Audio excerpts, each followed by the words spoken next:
Arsenal ने अपना new away kit launch कर दिया है फॉर द 2022 एंड 2023 सीजन। तो बहुत ही शानदार अवे किट निकाला है, बिल्कुल ब्लैक और गोल्ड कलर में। देखते हैं कि ट्रांसफर मार्केट में आर्सेनल के क्या हाल चल रहे हैं। तो एक और प्लेयर से आर्सेनल जो अभी लिंक हुई है वो है आर्थर मेलो। तो आर्थर मेलो यूवेंटस के लिए खेलते हैं। जो रिपोर्ट आई है उसमें लिखा था कि Arsenal have reignited their interest in Arthur Melo, और वो अभी यूरी टीलमंस पे भी देख रहे हैं। बट इस मोमेंट ऑफ टाइम पे अभी वो थोड़ा बैक बर्नर पे है। यूरी टीलमंस वाली डील होने के लिए कुछ प्लेयर्स की सेल होनी पड़ेगी। ये न्यूज आई थी, सन की तरफ से थी, सन मेल की तरफ से। तो उतना रिलायबल आउटफिट तो माना नहीं जाता है, बट स्टिल और भी कुछ इटालियन सोर्सेज से और ब्राजीलियन सोर्सेज से भी ये चीज रिपोर्ट हुई है पिछले 2 दिनों में कि आर्सेनल का आर्थर मिलो में इंटरेस्ट फिर से रीइग्नाइट हुआ है। तो रीइग्नाइट वर्ड इसलिए यूज कर रहा हूँ इस मोमेंट ऑफ टाइम पे बिकॉज जनवरी विंडो में भी आर्सेनल ने आर्थर मेलो को साइन करने में पूरा इंटरेस्ट दिखाया था। आर्सेनल उन्हें एक 6 मंथ के ड्राई लोन पे लाना चाहती थी फ्रॉम यूवेंटस, पर यूवेंटस उस टाइम पे उन्हें 2 साल के लोन पर भेजना चाह रही थी और with an obligation to buy at 40 million euros, जो कि एक बहुत बड़ी ऑब्लिगेशन थी कंसिडरिंग कि कैसी उनकी परफॉर्मेंसेस चल रही थी वहां पे और क्या उनकी करंट मार्केट वैल्यू चल रही थी और जिस हिसाब से यूवेंटस उन्हें यूज कर रही थी। तब उनके जो मैनेजर हैं एलिग्री और जो उनके प्रेसिडेंट है, उन्होंने इस बात का हवाला देते हुए कि Arthur Melo is a very important player, ये सब बोल के, और हमें रिप्लेसमेंट नहीं मिलेगा तब तक हम उन्हें भेजेंगे नहीं, ये सब बोल के आर्सेनल को उन्हें लोन पर नहीं ले जाने दिया था। जबकि आर्थर मेलो ने पिछले लास्ट सीजन में सिर्फ 11 मैच ओवरऑल स्टार्ट किए थे। तो यूवेंटस तो उन्हें ऑफलोड डेफिनेटली करना चाह रही है इस मोमेंट पे। तो आर्सेनल हो सकता है उन्हें साइन कर ले बिकॉज आर्सेनल को एक मिडफील्डर की जरूरत है और एडू के लिंक्स हैं, जो कि ब्राजील में सारे ही प्लेयर के साथ ऐसा लगता है एडू के लिंक है। और अगर ब्राजीलियन कोई भी प्लेयर से लिंक आता है तो डेफिनेटली उसे सीरियस लेना ही पड़ता है आजकल, क्योंकि आर्सेनल थोड़े दिन में ब्राजील एफसी बनने ही वाली है। आर्थर के बारे में थोड़ा सा डिस्कस करें तो आर्थर को यूवेंटस ने बार्सिलोना से खरीदा था जब वो बार्सिलोना में थे, और जब वो ब्राजील में थे, जब वो ब्रेकआउट करे थे, तो ही was being touted as the next big thing. और बार्सिलोना में जब थे तो उन्हें मेस्सी के टैलेंट लेवल से कंपेयर कर रहे थे उन्हें एक टाइम पे। बट उसके बाद जब उनका यूवेंटस में ट्रांसफर हुआ तो तब से उनका करियर बिल्कुल फेल ऑफ कर चुका है। तो यूवेंटस ने उन्हें 68.4 मिलियन पाउंड्स, जो कि अराउंड 80 मिलियन यूरोज होता है, इतनी एक भारी भरकम फीस पे खरीदा था फ्रॉम बार्सिलोना। वहां उस डील में प्यानिक भी इन्वॉल्व थे जो कि बार्सिलोना गए थे। हालांकि दोनों प्लेयर्स का करियर एक ही तरीके से डाउनहिल फॉल कर गया। तो जब वो बार्सिलोना में थे तब तो उनकी परफॉर्मेंसेस काफी अच्छी आ रही थी, जिस तरीके से वो मिडफील्ड को कंट्रोल करते थे। तो इसी बात पे यूवेंटस ने उन्हें 70 मिलियन पाउंड्स देके खरीदा, जो कि एक बहुत बड़ी फीस थी 2020 के समर में, जब कोविड स्टार्ट हो चुका था। उस टाइम पे इतनी बड़ी फीस देना बहुत बड़ी बात थी। यूवेंटस ने सोचा था that he will be solving there midfield problem, but ऐसा नहीं हुआ। और जो कंटिन्यूअस यूवेंटस का मैनेजमेंट में भी थोड़ा चेंज आया, जो यूवेंटस ने बार बार अपने सिस्टम बदले, उसमें कहीं एक तरीके से आर्थर मेलो फिट नहीं हो पाए और उनका करियर अब यूवेंटस में तो एक तरीके से डेड ही है। बिकॉज अभी जो उनका यूएस पे टूर पे गई है यूवेंटस, वहां पे भी आर्थर मेलो नहीं गए हैं। दोनों प्लेयर और मैनेजमेंट की म्यूचुअल अंडरस्टैंडिंग के बाद उन्हें यूएस टूर पे नहीं ले गए, बिकॉज प्लेयर भी इस मूवमेंट पे एक मूव चाहते हैं। Arthur Melo is interested in joining Arsenal, वो आर्सेनल या बार्सिलोना ज्वाइन करना चाहते हैं। बार्सिलोना तो उन्हें नहीं साइन करेगी because Barcelona right now has abundance of midfielder like Pedri, Gavi, Busquets, Kessie sign कर लिया उन्होंने, और भी उन्होंने एक दो यंगस्टर साइन करे हैं। तो उनके पास काफी सारे मिडफील्डर्स हैं और जो उनकी वेजेस हैं इस मोमेंट ऑफ टाइम पे 120 के अ वीक, उतनी बार्सिलोना एक फ्रिंज प्लेयर पे या ऐसे प्लेयर पे जिनकी उन्हें बिल्कुल नेसेसरी जरूरत नहीं है उस पर खर्च नहीं करेगी। तो अगर आर्थर मेलो का जो मुझे इस मोमेंट पे कहीं जाने का चांस लग रहा है वो आर्सेनल में ही है। अगर एडू और मिकेल आर्टेटा दोनों मन बना लेते हैं आर्थर को साइन करने का, तो मेरे ख्याल से उन्हें साइन करना आर्सेनल के लिए कोई ज्यादा मुश्किल चीज नहीं होगी।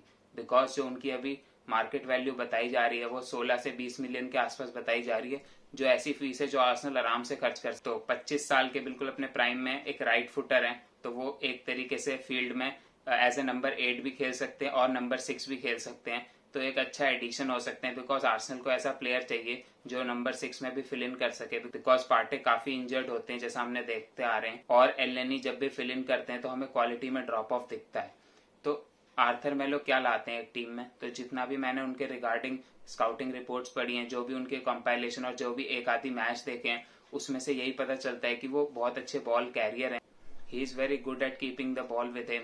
उसके साथ साथ ड्रिबल करके भी अच्छा ले ही जा सकते हैं, जो कि मतलब एक ही बात है, बॉल कैरियर अच्छे हैं। पासिंग उनकी उतनी अच्छी नहीं कही जाती है, बट आर्सेनल को एक ऐसी टाइप का प्लेयर चाहिए मेरे ओपिनियन में, बिकॉज थॉमस पार्टे और मार्टिन ओडेगार्ड दोनों की पासिंग बहुत अच्छी है, पिन पॉइंट पासिंग करते हैं, बट दोनों को एज ए बॉल कैरियर में नहीं देखता हूँ। और हमारे मिडफील्ड में मेरे ख्याल से भी एक बॉल कैरियर की कमी है, जो बॉल को अपने डिफेंसिव थर्ड से अटैकिंग थर्ड तक ले जाए। ऐसे प्लेयर की जरूरत है आर्सेनल को। ग्रैनिट जाका जो अभी खेलते हैं वो ये चीज नहीं कर पाते। वो भी एक बहुत अच्छे पासर ऑफ द बॉल हैं, बट वो भी बॉल कैरियर अच्छे नहीं है। तो प्रोफाइल देखे तो एक तरीके से फिट होती है आर्थर मेलो की।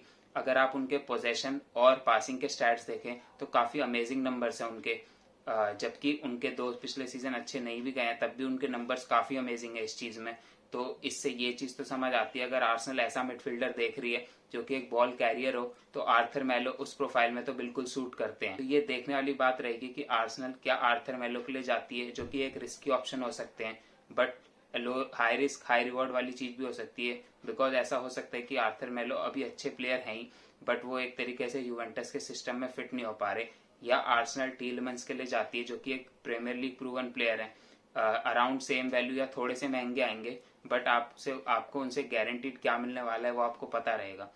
अगर आपने इस वीडियो को लाइक नहीं किया है तो लाइक कर दीजिए और चैनल को भी सब्सक्राइब कर लीजिएगा फॉर मोर सच कंटेंट। एक प्लेयर जिसमें आर्सेनल बिल्कुल आगे प्रोसीड कर रही है वो है ओलेक्जेंडर जिंचेंको। तो जिंचेंको जो कि मैनचेस्टर सिटी के प्लेयर हैं इस टाइम पे, बट आर्सेनल उनमें काफी इंटरेस्टेड है आफ्टर मिसिंग आउट और लिसांड्रो मार्टिनेज। तो आर्सेनल को एक ऐसा प्लेयर चाहिए था जो लेफ्ट बैक पे भी कवर प्रोवाइड कर सके और एक आधी पोजीशंस और फिल कर सके। ओलेक्जेंडर जिंचेंको बिल्कुल ऐसे ही प्लेयर हैं जो लेफ्ट बैक पे किएरन टिर्नी का कवर भी बन सकते हैं और सेंटर मिड में भी खेल सकते हैं। जिंचेंको के लिए आर्सेनल और मैनचेस्टर सिटी के बीच में तो 30 मिलियन पाउंड की फीस डिस्कस होके कंप्लीट हो चुकी है, बट जो अभी मेन इशू चल रहा है वो है पर्सनल टर्म्स के रिगार्डिंग। और पर्सनल टर्म्स में ऐसा नहीं है कि प्लेयर को ज्वाइन करने के लिए मनाना पड़ रहा है। Player is keen to join Arsenal. वो मिकेल आर्टेटा में बिलीव करते हैं, उन्होंने मिकेल आर्टेटा के साथ काम कर रखा है पहले भी। अभी जो मेन डिस्कशन चल रहा है वो उनके कॉन्ट्रैक्ट लेंथ, सैलरी नेगोशिएशन और थोड़ा बहुत उनके गेम टाइम के अराउंड चल रहा है, जहां तक फब्रिसियो रोमानो ने ये चीज रिपोर्ट की है। तो मेरे ख्याल से ये डील तो काफी जल्दी खत्म हो ही जाएगी। जितने भी रिपोर्टर्स से न्यूज आ रही है सब यही बोल रहे हैं, it's a matter of when rather than if. तो ये काफी अच्छी बात है कि एक डील आर्सेनल और कंप्लीट कर लेगी। ये वीक बताया जा रहा है कि इस वीक में definitely he will be announced as an Arsenal player. तो काफी अच्छी बात है, बिकॉज आर्सेनल का ये एक तरीके से प्री सीजन का आखिरी वीक रहेगा यूएस में। और अगर वो चेल्सी वाले गेम से पहले आर्सेनल के साथ ट्रेनिंग स्टार्ट कर देते हैं तो काफी अच्छी चीज रहेगी, अगर वो कुछ मिनट्स चेल्सी के अगेंस्ट खेल पाए। बिकॉज अभी मैनचेस्टर सिटी की टीम भी यूएस में है और आर्सेनल की टीम भी यूएस में है।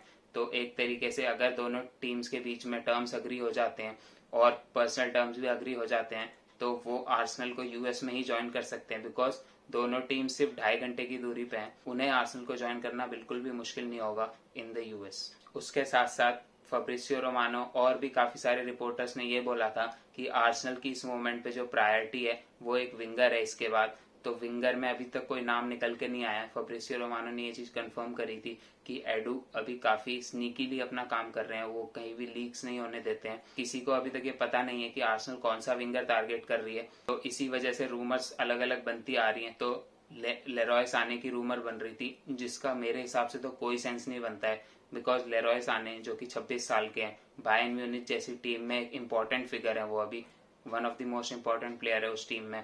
उसके साथ साथ उन्हें बायर्न म्यूनिच में काफी सारी ट्रॉफी जीतने का, यूसीएल में कम्पीट करने का रेगुलरली चांस मिलता है। मेरे को तो सेंस नहीं बनता इस बात का कि लेरॉय साने क्यों आर्सेनल आना चाहेंगे। 65 मिलियन पाउंड की फीस बताई जा रही है, जो कि भी मेरे ख्याल से काफी कम है। अगर वो बेचते हैं उन्हें तो 80-90 मिलियन यूरोज मांगेंगे। तो इस रूमर में कोई भी रिलायबिलिटी नहीं है, बिकॉज किसी भी रिपोर्टेड सोर्स या कोई भी ट्रस्टेड सोर्स से इस चीज के बारे में न्यूज नहीं आई है। मेरे को तो ऐसी एक तरीके से फैन मेड रूमर लग रही है। कॉर विंगर जिसके अराउंड थोड़ी बहुत न्यूज निकल के आई थी at the start of the window, वो थे मूसा डियाबी। तो बताया गया था कि आर्सेनल, न्यूकासल, ये सब मूसा डियाबी में इंटरेस्टेड हैं, बट बायर्न लेवरकुसन उन्हें इस साल बेचना नहीं चाह रही है और वो उन्हें अगले साल बेचने के लिए तैयार है। तो स्टिल लेकिन अगर आर्सेनल एक डिसेंट अमाउंट ऑफ मनी उन्हें ऑफर करेगी तो डेफिनेटली वो उन्हें सेल करने को तैयार हो ही जाएंगे। तो बताया जा रहा है कि जो उनका आस्किंग प्राइस है बायर्न लेवरकुसन का, it is something around 55 million pounds. तो मेरे ख्याल से अगर आर्सेनल सीरियसली उनमें इंटरेस्टेड होगी तो उस प्राइस को नेगोशिएट करके कम लाना कोई बड़ी बात नहीं होगी। लाइक 45-50 मिलियन यूरोज में वो डील हो सकती है। मेरे ख्याल से मूसा डियाबी एक बहुत टैलेंटेड प्लेयर है, बट हमें बुंडेसलीगा टैक्स को भी ध्यान में रखना पड़ेगा, बिकॉज हमने कंजिक्यूटिवली बहुत सारे प्लेयर्स को बुंडेसलीगा से प्रीमियर लीग में आके फेल होते हुए देखा है। टीमो वर्नर हो गए, जेडन सैंचो हो गए। मैं फेलियर एग्जैक्टली नहीं बोलूंगा, बट वो अपने नंबर्स को रेप्लिकेट नहीं कर पाते इन प्रीमियर लीग।